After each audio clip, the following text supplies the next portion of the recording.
I believe in you, even if you don't believe in yourself. As I've been doing this for over 10 years, one thing I've found is people want to believe in themselves again. And when confidence is this external perception, self-trust is internal certainty. So let's make a shift from how to feel confident to trusting the things you say, think, and believe of yourself. So welcome, my name is Kanchefu. If you're new here, we discuss everything to do with personal development, in particular, life after therapy. So, if you're new, make sure you press subscribe. But if not, welcome back. Let us begin. Self-trust, or the lack of, is a challenge. It's not easy to navigate, nor does it seem sometimes it's come from your own accord, your own doing, and something you will desire and want. So let's challenge a few ideas. That confidence is the starting point, but much rather could confidence be the result of trust? Or is trust built through behavior? The things you do, say, and believe about yourself.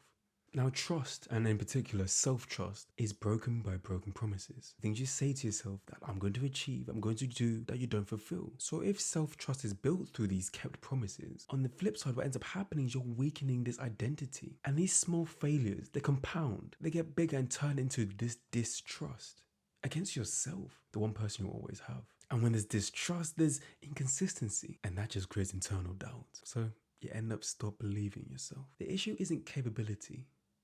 Is credibility to you. Now, I understand past experiences, events, situations, and environments have led you to this position today. But the thoughts, the feelings, the actions, the attitude, the mindset, the skill set play a part or have an effect in the way you relate to yourself. In other words, the things you do for yourself, or even if you do anything at all. What I mean by that is we're identifying that this lack of self-trust is coming from somewhere. It's developed over time because it's not just one instant, but much rather an accumulation of things that you struggle to understand, identify, to complete, or something completely different. But that's why we're here to discuss that. Now, there's three types of promises that you could make to yourself: micro promises, standard promises, and identity promises.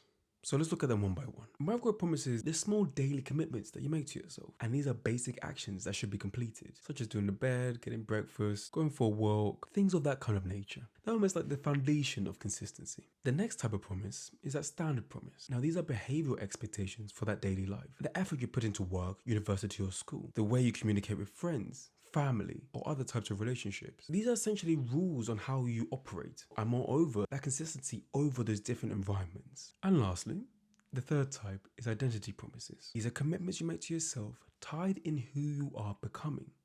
That person you say, I'm going to achieve this, I'm going to make this happen, whether that's physical goal, whether that's emotional goal, whether that's spiritual, or whether that's mental. That ties in with that long-term alignment of who you are becoming. Your identity. These three types of promises are made consciously, unconsciously, and what I mean by that is you actively think of them or not. And whether they're followed through on is another aspect of you consciously making the decision or not. When the mind is occupied with multiple things to do, when the environment you're in is chaotic and has so many moving pieces, it's not always easy to do the things you're saying you're going to do. It's not always easy to find time, can't have the energy to even focus on a task. That then plays in your ability to keep your promise. And when that happens and the promise isn't kept, it affects your identity and how you see yourself. And that negative cycle happening enough times can deeply question who you are and what you can actually achieve. But let's recognize that we're not just looking at this promise that's not being kept, much rather, what environment, situation, and circumstance are you currently in? How are you managing that in accordance to this identity that you have of yourself?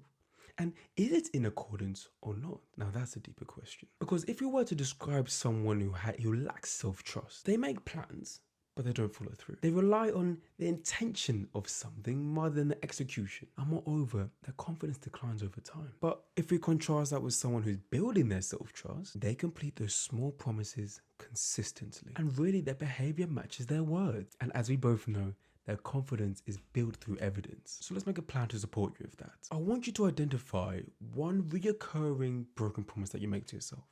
Okay? And reduce it to one manageable action. And having reduced that, commit to completing it daily for 7 days and track every completion.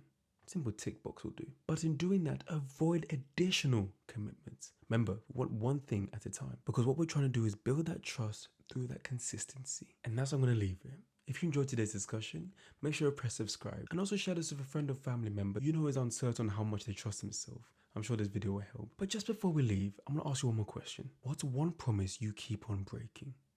My name is Kanchefu once more. If you'd like one-to-one support on rebuilding your self-trust or working on that or further developing on how you interact with your promises, make sure to comment the word rebuild. My name is Kanchefu once more. Have a good day, morning, night or evening for wherever you're in the world watching this.